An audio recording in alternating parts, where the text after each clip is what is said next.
I noticed the fork first, my daughter's small hand hovering over the table, then freezing in midair when my mother-in-law's fingers wrapped around her wrist. Not you, her voice was smooth, rehearsed, almost gentle in the worst way. You eat last, or you don't eat at all. My daughter blinked, unsure. She was only 10, old enough to feel the insult, too young to grasp the power play behind it.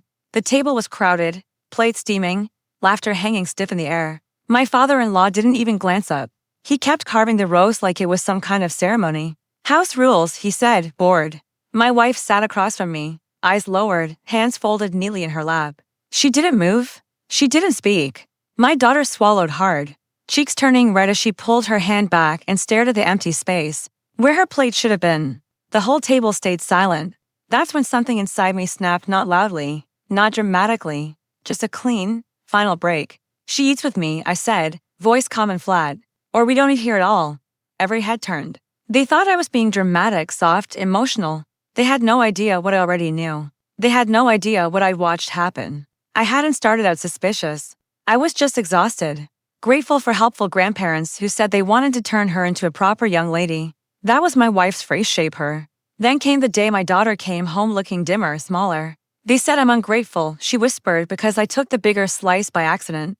I forced myself to believe it was a misunderstanding.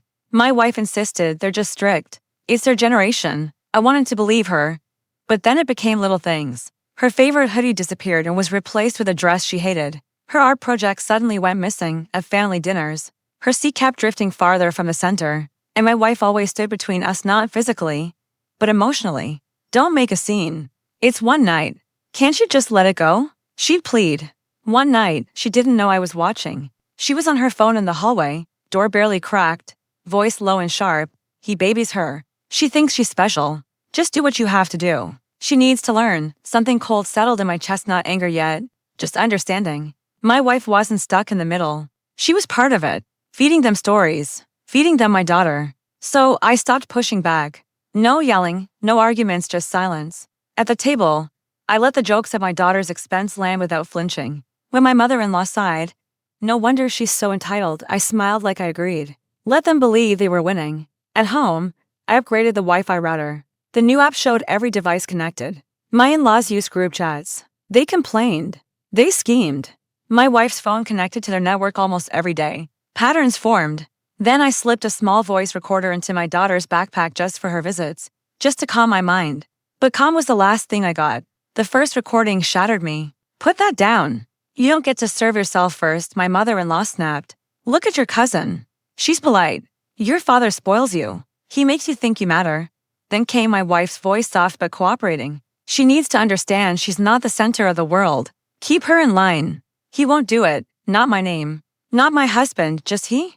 I saved every audio file. And when I finally had to fix an update on my wife's phone, I saved the chat backups too. Then came the moment of absolute clarity. At 2:13 a.m. on a Tuesday, my wife slept beside me while her phone lit the dark room. A message from her mother: tomorrow. Don't let her sit until everyone else has eaten. She needs to learn respect. My wife's reply appeared moments later while she slept inches away. He'll be there. Let him see how she acts when she's not the princess. Don't back down. More messages filled the screen. If he complains, he can leave. She has to choose eventually. He's weak. I scrolled. Screenshots, saved, organized. Not for court. For something clearer than anger, colder than revenge, truth. By morning, I knew exactly how the night would play out, what they'd say, where my daughter would be forced to sit, what I would do. And sure enough, everything unfolded like they'd rehearsed it. My mother-in-law grabbed my daughter's wrist. Not you. You eat last or not at all. Silence thickened around the table. My daughter seemed to shrink into herself, her eyes flicking to me, pleading and unsure. I stayed calm. She eats with me, or we don't eat here at all. My father-in-law gave a short laugh. There he goes, overreacting again.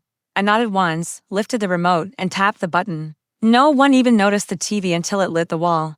The first audio waveform pulsed, and my mother-in-law's own voice filled the room. Don't let her sit until everyone else has eaten. She needs to learn respect. Her face froze. Then the next clip played, my wife's voice. He makes her think she matters. After that came the screenshots, each message enlarged across the screen like evidence. He's weak. She has to choose between him and the family. Do what you have to do. My wife's fork slipped from her hand.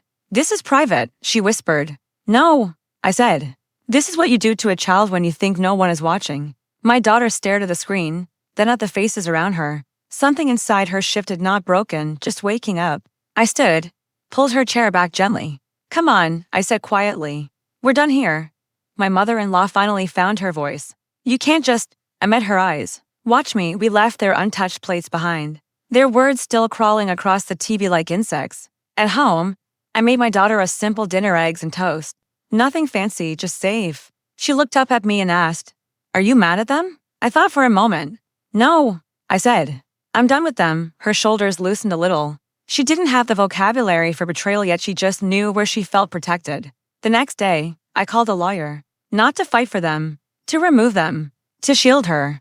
My wife begged and cried, insisting it was all a misunderstanding. I played the recordings one last time quietly, just enough for her to hear her own voice say, She needs to choose between him and the family. I looked at her and said, She just did. And so did I. No yelling. No slammed doors. When the papers came, I signed them without hesitation. No pity, no regret. People think revenge is fire, but it isn't. Real revenge is walking away from a table where your child was told to eat last and never letting her sit there again.